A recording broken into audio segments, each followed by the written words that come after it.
Hello my lovely viewers, তো তোমাদের সাথে আজকে শেয়ার করব ডাবের জল প্রেগনেন্সিতে খাওয়া ঠিক না ভুল সেটাই। তো একদমই এটা ভুল ধারণা যে ডাবের জল খেলে চোখ সাদা হবে বা ডাবের জল খাওয়া যাবে না প্রেগনেন্সিতে। এটা কিন্তু একদমই ভুল ধারণা। তো সবার আগে তোমাদের বলি ডাবের জলে কী কী উপকার থাকে প্রেগনেন্সি মায়েদের, বাচ্চা মা দুজনেরই কিন্তু ভীষণ উপকার। আর এটা কিন্তু খেতেই হবে, সপ্তাহে তোমরা 2টো করে খেতে পারো রেগুলার যদি না খাও। আর এটা তোমাদের যাদের যাদের হচ্ছে বমি হচ্ছে, বমি ভাবটাও কমে যাবে, যাদের অ্যাসিডিটি সমস্যা হচ্ছে সেটা কমে যাবে, কোষ্ঠকাঠিন্য সেটাও কমে যাবে। এটা হচ্ছে ইমিউনিটি পাওয়ার বাড়ায়, তার সাথে সাথে এটা হচ্ছে এনার্জি দেয়, ঠিক আছে। আর এটা যদি তোমরা সপ্তাহে 2 দিন খেতে পারো তাহলে কিন্তু খুবই ভালো।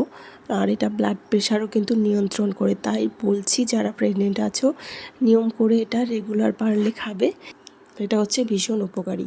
অনেক সময় আমাদের বেবি যেখানে আছে মানে একটা জলের মধ্যে থাকে, জলের মধ্যে সেই জলটা অনেকের ঘাটতি থাকে।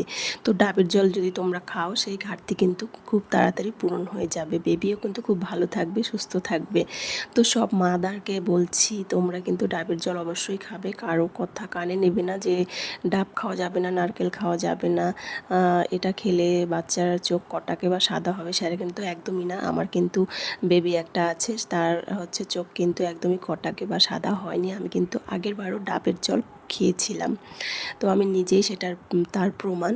আর তোমাদের 100% গ্যারান্টি দিচ্ছি ডাবের জল ভীষণ উপকারী প্রেগনেন্সি মায়েদের জন্য। তো এটা তোমরা রেগুলার কিন্তু রাখার চেষ্টা করো বা সপ্তাহে 2 দিন রাখার চেষ্টা করো। টাটা।